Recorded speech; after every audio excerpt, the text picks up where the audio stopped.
Alam mo ba na hindi lang iisang klase ang paid ads? May iba't ibang campaign types at bawat isa may role para tulungan kang mag-grow. Hi, I'm Ferlin. Welcome to Ad Alchemy. I'll help you grow your business and your skills through paid media. Kapag sinabi nating paid ads, hindi lang ito basta isang ad format. Iba't ibang campaigns ang pwede mong gamitin depende sa goal mo. Example, search ads.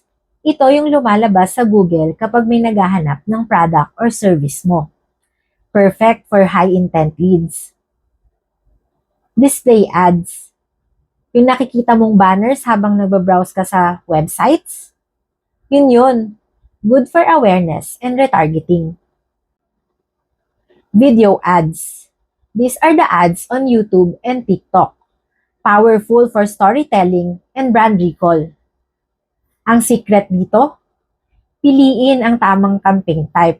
Depende sa business goal mo. Awareness, traffic, o sales.